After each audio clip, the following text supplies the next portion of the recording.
할렐루야. 자, 은혜 많이 받으시기 바랍니다. 각 가정에서 온라인으로 예배드리는 모든 가정 가운데 하나님의 축복과 평강이 가득히 넘치기를 소망합니다. 자, 우리는 지난주부터 튀르키예와 시리아에서 이 지진 피해로 고통당한 이웃들을 위해서 구제 헌금을 하고 있는 중에 있습니다.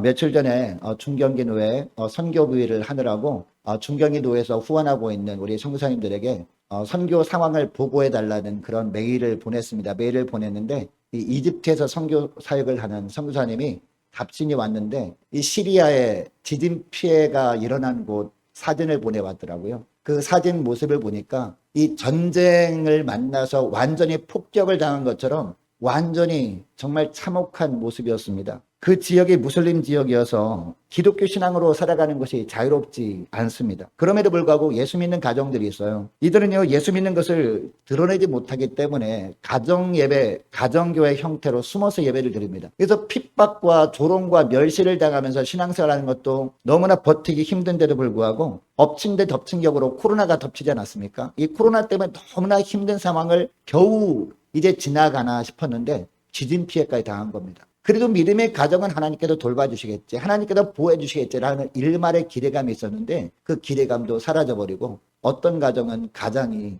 이제 건물 잔에 깔려 돌아가시고 또 어떤 가정은 이 엄마 아빠가 다 지진 피해로 말미암아 사망하게 되고 자녀들만 남게 되고 그런 가정들이 너무나 많이 있다라는 그런 소식을 듣게 되었습니다. 여러분들도 살다 보면요, 예수 믿는 나에게 정말 이해할 수 없는 어려움들이 거듭해서 찾아올 때가 간혹 있습니다. 연속되는 고난이 찾아올 때 그때도 우리가 평정심을 가지고 그래도 괜찮아 라고 하면서 살아가기가 쉽지만은 않습니다. 여러분, 하나님께도 우리에게 간혹 이런 거듭되는 시련을 주시는 이유가 뭘까? 특별히 예수 믿는 우리에게 이런 고난을 거듭해서 주실 때가 있는데 그 이유가 무엇일까라는 겁니다. 하나님을 향한 우리의 믿음을 점검하기 위한 차원에서 주시는 것이 아닌가 생각해 보게 됩니다. 오늘 본문을 통해서 어려움이 있을 때 누구를 찾는지를 우리 주님께서 보시려고 간혹 우리에게 감당할 수 없을 것처럼 보이는 고난을 연거푸 주실 때가 있다라는 것입니다. 여러분, 하나님은 인간을 어떤 존재로 만드시지 아십니까? 절대 의존적 존재로 하나님이 우리를 창조하셨거든요. 누군가를 의지하고 살아야 하는 존재로 창조하셨다는 겁니다. 하나님께서 우리를. 그래서 사람은요, 혼자서는 못 사는 존재입니다. 아무리 혼자 잘 살 수 있는 사람처럼 보여도요, 그 사람의 삶을 가만히 보면 그 사람이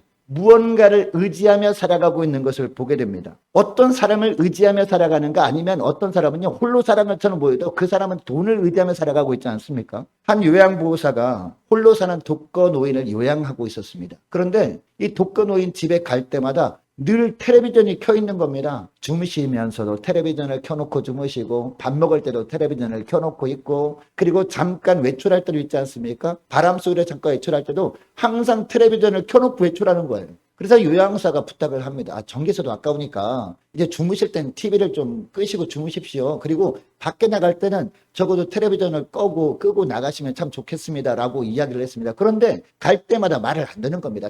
계속 TV를 계속 하루 종일 켜놓고 있는 겁니다. 그래서 하도 답답해서 그 독거노인 어르신에게 여쭤봤습니다. 할아버지, 왜 저런 TV를 자꾸 켜놓고 계세요? 전기세 나가게 라고 하니까 이 할아버지가 우물쭈물하다가 대답을 하더래요. 뭐라고 그러는지 아십니까? 외로워서 TV를 켜놓고 있다는 겁니다. TV를 켜놓으면 TV에 사람들이 막 나오잖아요. 아나운서도 나와서 이런저런 얘기도 하고, 드라마에 나오면 꼭 자기한테 하는 얘기 같아서 외롭지 않다라는 거예요. 그래서 TV를 항상 켜놓고 있다라는 이야기를 했다고 합니다. 근데 할아버지는 누구를 의지하는 거예요? 텔레비전이라 의지하고 있는 겁니다. 이 요양보호사가 올 때 요양보호사를 의지하고 말동무하고 이렇게 지내지만, 요양보호사가 간 다음에는 텔레비전을 동무 삼아 살고 있었던 거죠. 여러분이 예수 믿는 사람들은 어떤 사람들입니까? 하나님만을 신뢰하며 사는 사람들 아닙니까? 그래서 우리가 예수님을 믿는다고 할 때 그 믿는다는 말은요, 어떤 의미입니까? 신뢰한다, 의지한다 라는 의미입니다. 이 나름대로 자기는 예수 믿는다고 생각하는 사람들에게 정말 예수님을 믿고 있습니까? 라고 물어보면 대부분이 다 뭐라고 합니까? 예수님을 믿고 있습니다 라고 대답을 합니다. 그런데 그 사람이 진짜 무엇을 신뢰하며 살아가고 있는지 아는 방법은요, 어렵지 않습니다. 자기가 정말 감당할 수 없는 어려움이 찾아왔을 때 가장 먼저 무엇을 찾고 있는가, 가장 먼저 누구를 찾고 있는가, 이것을 보면 그 사람이 무엇을 신뢰하고 있는가, 이것을 알게 되는 것이죠. 자, 오늘 본문을 보면 이 아합이 죽은 후에 북이스라엘의 수도 사마리아에서 있었던 일이에요. 이 아합의 죽자 모압이 이스라엘을 배반합니다. 여러분, 이 아합의 죽자 모압이 이스라엘을 배반했다는 것을 보면 이 아합 왕 때는 이 모압이 북이스라엘에 어떻게 했다는 것을 알게 됩니까? 적어도 조공을 바치는 관계였구나, 이것을 알게 되죠. 그러니까 아합의 아들 아하시야는요, 이 아버지 아합이 아람과의 전쟁에서 전사를 했지만 자기 나라에 그동안 조공을 바치고 있었던 이 모압이 배반할 것이라고는 전혀 예측을 하지 못했던 것 같아요. 그런데 아람과의 전쟁으로 아버지가 전사하고 군사력이 그렇지 않아도 약화되어 있었는데 설상가상으로 그 틈을 이용해서 모압이 배반을 해버린 거예요. 이 소식 때문에 충격을 받았는지 오늘 본문 2절에 보니까 어떤 내용이 나옵니까? 이 아합의 아들 아하시야 왕이 사마리아에 있는 다락 난간에서 떨어져서 크게 다쳐서 중병에 들게 되었다라고 하고 있습니다. 근데 물론 아하시야는요, 다윗의 정통성을 이어받지 못한 북이스라엘의 왕이긴 했습니다. 우상 숭배하는 왕이긴 했습니다. 그러나 겉으로는요, 이 아하시야도 이 아브라함의 후손이잖아요, 혈통적으로는. 그래서 그도 하나님도 섬긴다고 스스로 생각하던 그런 왕 아니었겠습니까? 그렇다면 이처럼 자꾸 연속해서 감당하지 못할 어려움이 찾아오면 가장 먼저 그래도 누구를 찾아야 됩니까? 그래도 하나님 앞에 나가 엎드리면 해결책이 보이지 않겠습니까? 하나님께 물어야 했다라는 겁니다. 그런데 이 아하시야가 어떻게 합니까? 자기에게 자꾸 어려움이 생기다가 결국 자기에게까지 그 어려움이 직접 닥치니까 어떻게 해요? 너무나 다급한 나머지 가장 먼저 누구를 찾고 있습니까? 하나님을 찾는 것이 아니라 가장 먼저 에고론의 신 바알세봅을 떠올리고 있습니다. 여러분, 이 바알세봅이 어떤 존재인지 아십니까? 당시 하나님을 모르던 이방 백성들이나 섬기는 우상신이었어요. 특히 에고론 지방에 있는 블레셋 족속들이 섬기는 우상이었거든요. 당시 고대 근동 지방에 살던 사람들은요, 이 바알세봅을 병을 고쳐주거나 귀신을 내어 쫓아주는 그런 우상이라고 생각하고 있었어요. 그래서 이 어떤 병에 걸렸을 때, 중병에 걸렸을 때, 아니면 어떤 귀신 들린 병에 걸리기도 하지 않았습니까? 그 당시에도? 그런 귀신 들린 병에 걸렸을 때는요, 이 바알세봅이라는 우상 앞에 가서 제사를 지내면서 비나이다 하면서 고쳐달라고 했었던 거죠. 그래서 예수님이 귀신 들린 자를 고쳐주셨을 때 그들이 예수님이 하신 일을 평가절하 하면서 이 바리새인과 서기관들이 뭐라고 합니까? 예수님을 향해서 예수님이 자신에게 있는 신적 권능으로 귀신을 내어쫓은 것이 아니라 누구를 의지해서 내쫓았다고요? 이 바알세봅을 의지해서 귀신을 쫓아낸 것이 아니냐, 이렇게 예수님을 향해서 평가절하하는 말을 하기도 합니다. 여러분, 당시에도 오늘날처럼요, 의술이 발달해 있었으면 병원에 가서 치료를 받으려고 했겠죠. 그런데 당시에는 그렇지 못했습니다. 단순한 질병은 의원들이 고치긴 했을 겁니다. 그러나 의원이라도 고치지 못하는 질병이 너무나 많았던 거죠. 그 후에는 사람들이 병마를 내어 쫓아준다고 믿고 있었던 우상인 바알세봅에게 가서 제사를 지내면서 자기 병 좀 고쳐달라고 이렇게 애원하고 했던 겁니다. 여러분, 물론 하나님을 모르는 사람들이야 이해할 만합니다. 그런데 여러분, 아하시야가 누굽니까? 물론 북이스라엘 왕이었지만 이스라엘 12지파에 속한 그런 왕 아니었습니까? 그리고 아하시야란 이름의 뜻도요, 여호와의 소유자라는 뜻이거든요. 그리고 여호와께서 사로잡으심이란 뜻이란 말이에요. 그러니까 하나님의 능력에 사로잡힌 자라는 이름을 가지고 있었던 왕이 누구였다? 바로 아하시야였다는 겁니다. 여러분, 그렇다면 본인이 이름이 이렇다면 이름에 걸맞는 삶을 살아야 되잖아요. 그런데 어려움이 있을 때 가장 먼저 하나님을 찾지 못하고 누구를 찾았다? 우상신을 찾았다라는 겁니다. 여러분, 3절 말씀해 보시기 바랍니다. 3절에 보니까 여호와의 사자가 디셉 사람 엘리야에게 이르되라는 구절이 나오잖아요. 이것을 보면 아하시야에게 연이은 고난을 허락하신 분이 누구임을 알게 됩니까? 하나님이셨다는 겁니다. 그리고 아하시야가 자기에게 계속되는 고난이 찾아왔을 때 누구를 먼저 찾는지도 누가 다 지켜보셨다? 하나님이 다 지켜보고 계셨다라는 것을 우리가 알게 되죠. 이 3절 말씀을 보면 여러분, 하나님은 오늘도 살아계신 하나님이세요. 이 아하시야 시대 때만 살아계신 하나님이 아니라 오늘날도 살아계신 하나님이에요. 영원토록 우리를 지켜보시는 하나님이라는 겁니다. 우리가 하루하루 신앙생활하는 동안 다양한 어려움을 하나님이 허락하실 때가 있다는 겁니다. 그 어려움이 있을 때마다 우리가 그 어려움을 해결하기 위해서 무엇을 찾고 누구를 찾는지를 주님께서 오늘날 우리들의 삶도 다 지켜보시는 하나님이라는 겁니다. 여러분, 이것을 기억하시고 어떤 연속되는 고난이 찾아온다 해도 하나님을 신뢰하는 믿음의 사람으로서 가장 먼저 하나님만을 먼저 떠올리시는 저와 여러분 되시기를 축복합니다. 그리고 하나님을 먼저 찾고 하나님께 먼저 나아가 엎드리는 저와 여러분 되시기를 주의 이름으로 축복합니다. 자, 그러면 우리가 고난당할 때마다 주님을 찾은 이후에는요, 주님께 무엇을 구해야 될 것 아닙니까? 어떤 기도를 해야 될까요? 하나님 살려주십시오. 이 병을 좀 고쳐주십시오. 이런 기도하는 것도 물론 중요해요. 그러나 더 중요한 게 뭡니까? 왜 고난을 주셨는지 그 이유를 알려달라고 간구하는 것이 중요하다는 겁니다. 고난의 이유를 하나님을 통해서 알 생각을 해야 된다는 거죠. 여러분, 누구나 중병에 걸리게 되면, 그리고 심각한 문제를 만나면요, 이 병이 정말 나을 것인지 궁금해합니다. 그리고 이 문제가 과연 해결될 것인지 궁금해한다는 거죠. 그런데 여러분, 이때 병이 낫고 문제가 해결되는 것보다 더 중요한 것이 있습니다. 내가 왜 이렇게 되었는지 그 이유를 아는 것, 이게 더 중요하다는 겁니다. 이런 고난을 주신 하나님의 뜻이 무엇인지 살피는 것, 이것이 무엇보다 중요하다는 겁니다. 왜? 그것을 주님이 주신 것이기 때문에, 주님이 허락하에 임한 고난이기 때문에 그렇습니다. 이것을 더 중요하게 여기고 거듭되는 고난이 찾아왔을 때 너무 육적인 문제만 집착하지 말고 영적인 것에 관심을 두는 기회로 삼아야 한다는 겁니다. 여러분, 아시아도 한번 생각해 보시기 바랍니다. 어차피 난간에서 떨어져서 중병에 걸린 상황이잖아요. 난간에서 떨어지기 전으로 돌이킬 수 없는 상황 아닙니까? 그리고 모압도 이미 배반한 후입니다. 배반하기 이전 모습으로 되돌릴 수도 없습니다. 과거로 되돌릴 수도 없잖아요. 그리고 아람과의 전쟁에서 전사한 아버지도 죽기 전으로 되돌릴 수 없습니다. 그렇다면 이런 때 자신의 삶을 돌아보았더라면 얼마나 좋았을까, 이 아시아가. 내가 그동안 하나님 앞에서 제대로 살았었는지 궁금해하는 것이 우리 주님이 기대하시는 모습이었다는 거죠. 지금 내가 왕으로서 하나님 보시기에 바른 길을 걸어가고 있나? 그동안 지나온 내 삶이 하나님 보시기에 합당한 삶을 살아왔었나? 이것을 돌아볼 기회로 삼아야 했다라는 겁니다. 그러니까 아시아 본인이 난간에서 떨어져 중병에 걸린 것이 단순한 육적인 문제가 아니라 영적인 문제는 아닌지 돌아볼 필요가 있었다라는 겁니다. 이 아시아가 하나님 앞에 나가서.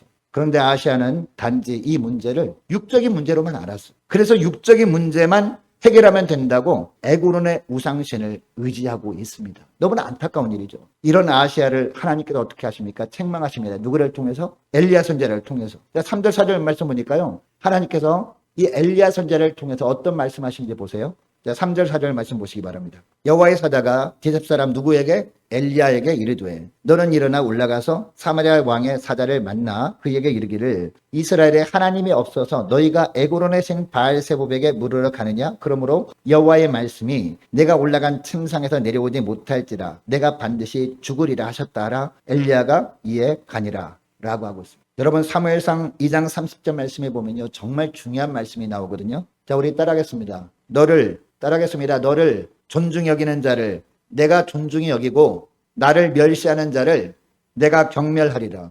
하나님께서 말씀하시는 본문이죠. 물론 이 사무엘상 말씀만 보면요, 하나님께서 누구한테 한 말씀이에요? 사울 왕에게 한 말씀이지만 하나님께서 아시아에게 하시는 말씀이에요, 오늘 본문에. 그리고 오늘 예배드리는 저와 여러분에게도 하시는 말씀이에요, 이 말씀은. 여러분, 하나님을 존중하는 것은 어떤 것일까요? 다른 것이 아닙니다. 어려울 때마다 하나님을 먼저 생각하는 것, 그리고 하나님께 먼저 나오는 것, 이게 하나님을 존중하는 거예요. 그래서 무엇보다 영적으로 문제를 해결하려고 하는 것, 이게 바로 하나님을 존중하는 겁니다. 하나님 방법으로 어려움을 극복하려고 해보는 것, 이게 바로 하나님을 존중하는 것이라는 얘기입니다. 반면에 하나님을 경멸하는 것은 그럼 무엇일까요? 힘들 때마다 단지 그냥 육신적인 문제로만 생각하고 하나님 이외의 것만 찾고 하나님 이외의 방법으로 문제를 해결하려고 하는 것, 이게 바로 뭐다? 하나님을 경멸하는 거예요.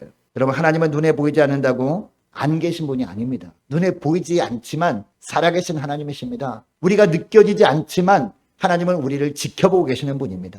하나님이 눈에 보이지 않는다고 눈에 보이는 세상에만 도움을 청하고 세상에 묻고 세상의 힘을 이용해서 어려움을 벗어나 보려고 하는 것, 이게 뭐다? 하나님을 경멸하는 것이다. 하나님을 멸시하는 겁니다. 여러분처럼 하나님을 경멸하게 되면 하나님은 어떻게 하신다고요? 하나님께서도 우리를 경멸하신다, 외면하신다 라고 말씀하고 있습니다. 여러분, 아무리 심각한 병에 걸렸다 할지라도요, 어떻게 해야 됩니까? 병원에 가서 의사를 찾아야 되겠죠. 의사에게 가서 진단을 받고 그 질병이 근원이 무엇인지 아는 게 중요하잖아요. 그 질병의 원인을 찾고 그 원인에 합당한 처방을 받게 되면 어떻게 돼요? 아무리 중병에 걸렸지만 질병이 호전되겠죠? 결국에는 그 처방받은 대로 행하게 되면 어떻게 됩니까? 그 병에서 나음을 받게 되겠죠. 자, 그런데 원인을 알아볼 생각도 하지 않고요. 내 경험만 의지해가지고 약국에서 대충 약을 사 먹어. 내 생각에 좋은 약을 사 먹어. 그러면 어떻게 돼요? 그 병이 잘 나아요? 잘 낫지 않고 병이 더 도질 때가 많아요. 더 심각하게 돼가지고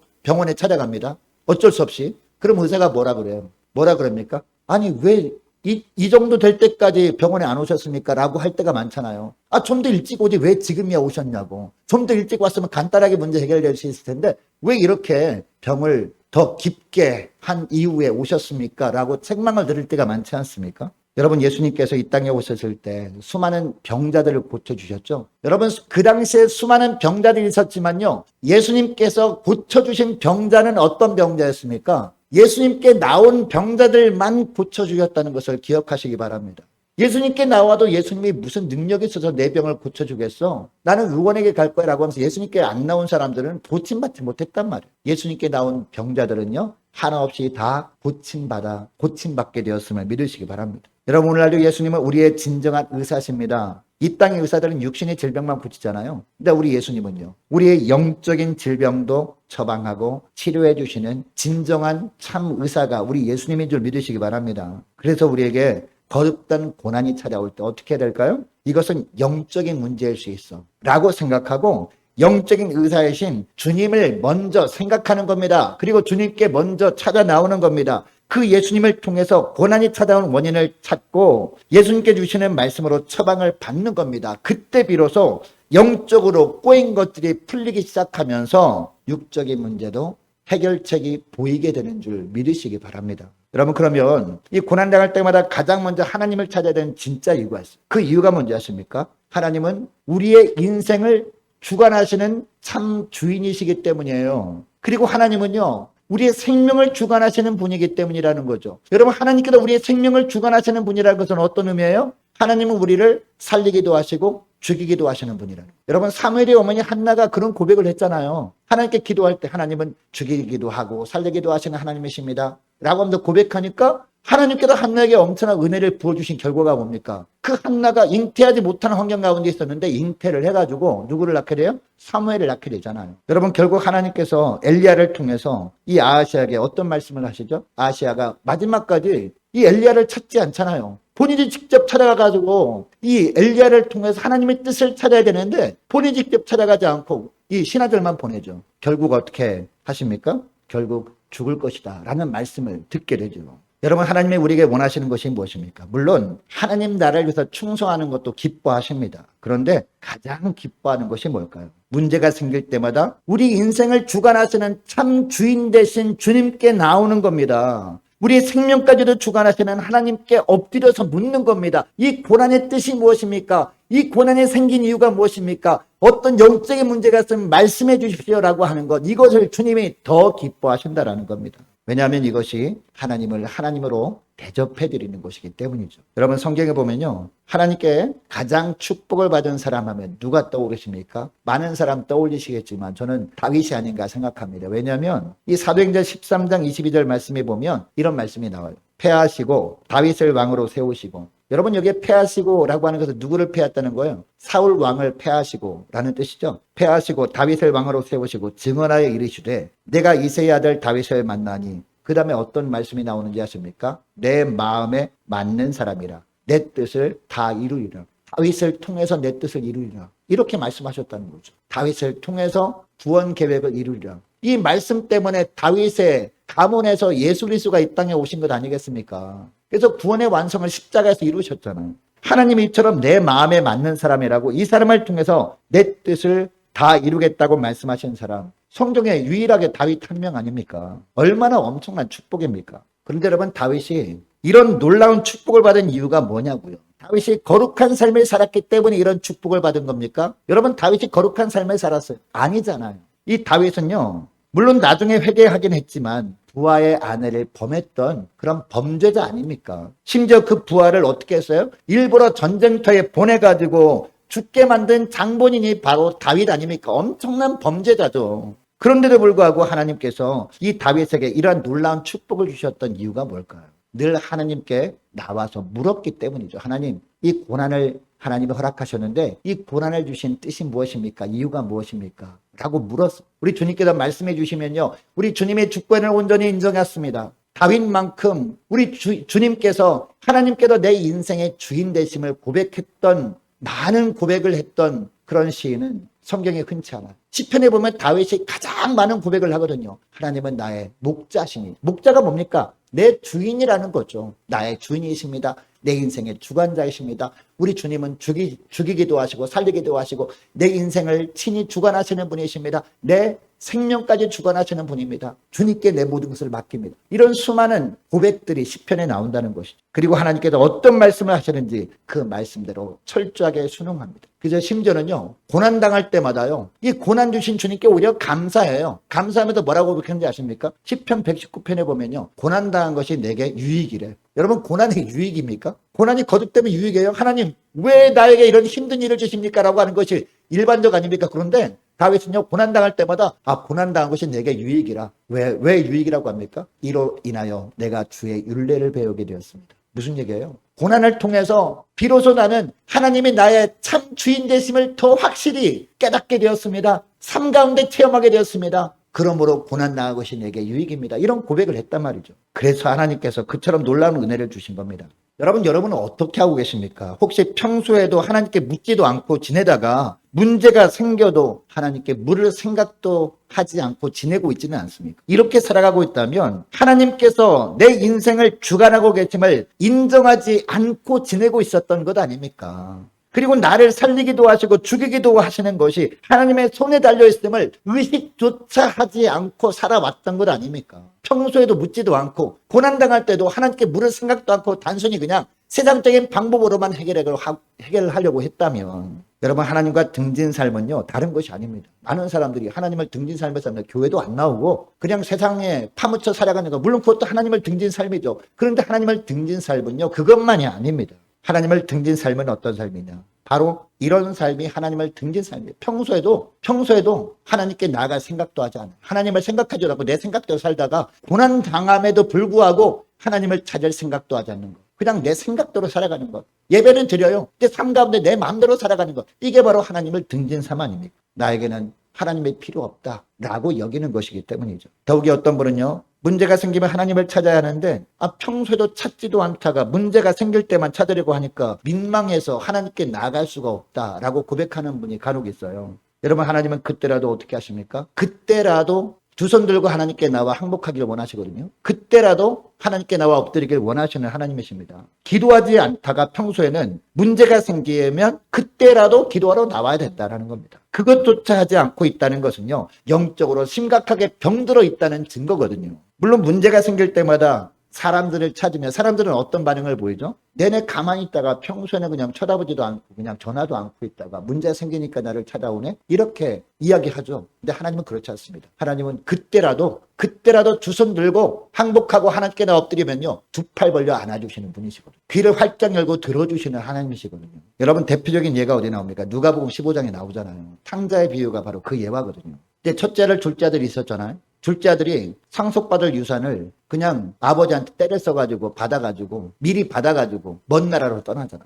상속받은 유산도 있겠다. 이제 자기한테 돈이 생기니까 어떻게 해요? 자기 맘대로 막 펑펑 써대는 거야. 하고 싶은 거 막 하고. 그러다 보니까 금방 탕진이 되죠. 돈 있을 땐요, 사람들이 막 물려요. 그죠? 야, 나랑 친구하자. 좋은 얘기 막 해줘요. 그러면은, 야, 정말 이 사람은 평생 동안 친구할 만한 사람 같아.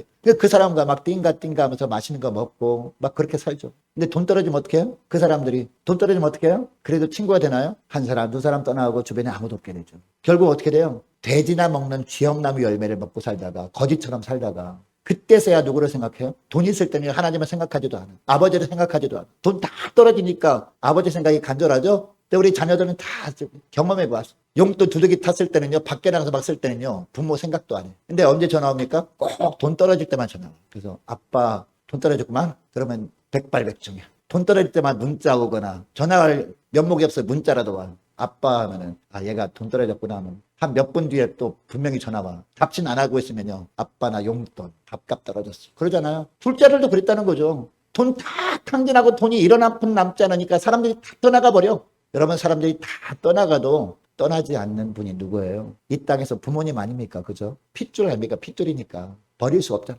그리고 우리 영혼의 아버지 하나님은요 결코 떠나지 않고 버리지 않으십니다. 이 세상의 모든 사람이 다 떠나가도 이것을 죽지 아들이 깨닫죠. 그래서 아버지한테 올 생각하니까 면목이 없잖아. 면목이 그 많은 돈을 그 짧은 시간에 다 탕진하고 오는데 혼날 거 생각하니까 면목이 없잖아요. 그럼에도 불구하고 어떻게 합니까? 그래도 어떻게 해요? 그래도 아버지밖에 없다라고 하면서 아버지 집으로 돌아갈 생각을 하죠. 돌아가려고 하는데 동구박 멀리 있는데 보니까 멀리다 보니까 집에 문이 열려 있어. 문이 왜 열려 있을까요? 아버지가 이 아들이 올 때를 기다리고 있었다고. 대문 밖에 나와서 그래도 오늘이 나오나 내일이 나오나 기다리다가 또 들어갔다 기다려 또 들어갔다가 혹시 문 잠가 놓으면 못 들어올까 봐 문 열어놓고 있는. 근데 아버지가 문 열어놓고 이렇게 기다리고 있는데 저 동구 밖에서 점이 하나 딱 보이는 거야. 그때 느끼죠. 아버지가 아들이구나 하면서 아버지가 먼저 달려나와 포옹해주고 그죠? 맞아주잖아요. 혼내기는커녕 잘 왔다. 잔치를 벌이고 가락지를 끼워주고 하잖아요. 여러분 이것은 무엇을 의미해 줍니까? 바로 이런 분이 하늘 아버지라는 겁니다. 그러니까 문제가 있을 때면 부끄러워하지 말고 아버지를 찾으라는 겁니다. 하나님 앞에 엎드려서 인생을 주관하시고 생명을 주관하시는 하나님께 묻고 문제 원인을 말씀하시는 하나님께 인생을 맡기라는 겁니다. 내 뜻대로 내 생각대로 내 방법대로 해결해 보려 생각하지 말고 하나님께 나와서 맡기라는 겁니다. 부끄러워하지 말고. 그러면 하나님께서 먼저 영혼이 잘되게 하시고 그 다음에 뭐예요? 범사에 잘되게 하시고 그 다음에 뭐예요? 강건케 하시는 회복의 은총을 베풀어 주시는 줄 믿으시기 바랍니다. 여러분 우리는 문제가 생길 때마다 누구를 찾습니까? 하나님을 찾는 것은요 하나님을 신뢰한다라는 표현입니다. 여러분 우리가 늘 하나님을 찾아하는 이유는 무엇 때문입니까? 답이 하나님께만 있기 때문입니다. 다른 데는 다 오답이에요. 오답. 맞는 것처럼 보여도 딱 찍으면 오답일 확률이 많잖아요. 그런데 하나님께는요 정답만 있는 줄 믿으시기 바랍니다. 여러분 아시아가 하나님께 물을 수 없는 환경이 있기 때문에 바알세복을 찾은 겁니까? 아니잖아요. 가까이에 하나님의 사람 엘리야가 있었잖아요. 엘리야 선지자의 생김새만 듣고도 그가 누구인지 알 만큼 이 아하시아는요 하나님의 선지자 엘리야를 잘 알고 있었어요. 7절 8절 말씀 보시기 바랍니다. 왕이 그들에게 이르되 올라와서 너희를 만나 이 말을 너희에게 한 그 사람은 어떤 사람이더냐? 그들이 그에게 대답하되 그는 털이 많은 사람인데 허리에 가죽띠를 띄었더이다 하니 왕이 이르되 뭐라고 해요? 그는 디렙 사람 엘리야로다. 금방 알아보잖아요. 이처럼 엘리야에 대해서 잘 알고 있었지만 문제가 생겼을 때 그를 직접 찾아가지 않습니다. 부하들만 보낼 뿐이었어요. 그에게 직접 묻고 도움을 청해야 되는데 그러지 않았다는 겁니다. 하나님께 기도 부탁도 하지 않습니다. 자기를 살리기도 하시고 죽이실 수도 있는 생명의 주권자이신 이 하나님을 믿지 않았기 때문이죠. 그래서 중병에 걸려서 죽을 위기에 놓였는데도 하나님이 아닌 이 에글론의 우상신 바알세복을 찾았던 겁니다. 여러분 인생에 문제가 생길 때마다 우리는 무슨 걱정을 합니까? 그리고 그것을 해결하기 위해서 누구에게 묻고 있습니까? 누구를 찾아갑니까? 하나님께 묻는 것은요 하나님의 존재를 인정하는 겁니다. 가장 큰 무신론의 자세가 뭔지 아십니까? 예수 믿는 수많은 사람들 중에서 나는 크리스찬입니다라고 고백하는 수많은 사람들 중에서도요 하나님 보시기에는 무신론자들이 많아요. 여러분 가장 큰 무신론적 자세가 뭔지 아십니까? 하나님께 묻지 않는 거예요. 고난이 계속해서 겹겹이 찾아온데도 불구하고 끝까지 자기 생각을 고집하면서 내 경험을 고집하면서 하나님께 묻지 않고 내 생각대로 살아가는 거, 이게 가장 큰 무신론적인 자세라는 거예요. 하나님께 묻지 않는 것은 나는 무신론자입니다 라고 선포하는 것과 똑같은 행동입니다. 하나님이 살아계시면 나에게 어떻게 이런 일이 일어날 수 있을까 할 정도로 심각한 문제가 있습니까? 그러면 어떻게 해야 돼요? 하나님께 나아가 물어보는 겁니다. 지금이라도 정말 하나님이 계십니까? 나에게 이런 엄청난 문제가 찾아온 이유가 무엇입니까? 그분께 물어보면 우리 하나님께서 답을 알려주신다니까요. 정답을. 여러분 아시아 근처에 엘리야가 있었다는 것은요 하나님이 늘 이 아시아 근처에 함께 하고 계셨다는 의미예요. 그리고 오늘날 우리에게도 하나님이 함께하고 계신다라는 것을 이 본문을 통해서 우리에게 알려주고 계십니다. 그리고 아시아가 죽을 것이라고 말씀하신 것을 보면 하나님은 아시아의 삶도 다 주관하고 계셨다라는 의미입니다. 아시아에게 생명을 불어넣으신 하나님께서 하나님이 때에 이 아시아의 생명을 거둬가실 수도 있는 진정한 주권자라는 것을 알려주고 있는 겁니다. 여러분 하나님은 늘 우리 곁에서 우리의 삶에 개입하고 계시는 줄 믿으시기 바랍니다. 그리고 우리의 물음에 답을 주시려고 기다리고 계시는 하나님의 심을 믿으시기 바랍니다. 여러분 이것을 기억하시고요. 크고 작은 문제를 가리지 말고 늘 주님 앞에 나와 주 앞에 엎드리는 저와 여러분 되시기를 축복합니다. 진정한 의사이신 하나님께 나와서 영적 진단을 받고 문제를 만난 원인을 알고 주님께서 말씀으로 처방해 주시는 대로 순종하며 살아가시는 저와 여러분 되시기를 축복합니다. 그래서 생명을 주관하시는 하나님께서 영혼과 육신을 온전하게 회복시켜 주셔서 주님께서 주님의 뜻을 이루시는데 귀하게 사용해 주시는 축복을 다 누리시는 저와 여러분 되시기를 주의 이름으로 축복합니다. 자, 기도하겠습니다. 하나님 아버지 감사합니다. 평소에 하나님께서 우리의 삶을 주관하실 뿐만 아니라 우리를 살리기도 하시고 죽이기도 하시는 생명의 주권자임을 깨닫지 못하고 사는 것을 주님께서 불쌍히 여기셔서 간혹 거듭되는 시련을 통해서 이런 하나님의 심을 체험하며 살게 하시는 것을 믿고 감사를 드립니다. 우리가 볼 때는 어떤 큰 어려움도 모두 하나님께서 허락하심 하에 있음을 잊지 않고 고난이 찾아올 때마다 무엇보다 먼저 하나님을 찾고 하나님께 고난의 이유를 물으며 지내는 저희들 다 될 수 있도록 은총 내려 주옵소서. 그때마다 주님께서 주시는 말씀을 통해 고난의 원인을 알게 하시고 주님께서 말씀으로 처방하신 대로 순종함으로 말미암아 영육간에 회복시켜 주시는 은혜를 누리며 하나님께 영광 돌리는 복된 저희를 다 되게 하여 주옵소서. 감사드리오며 우리 주 예수님의 이름으로 기도드리옵나이다. 아멘.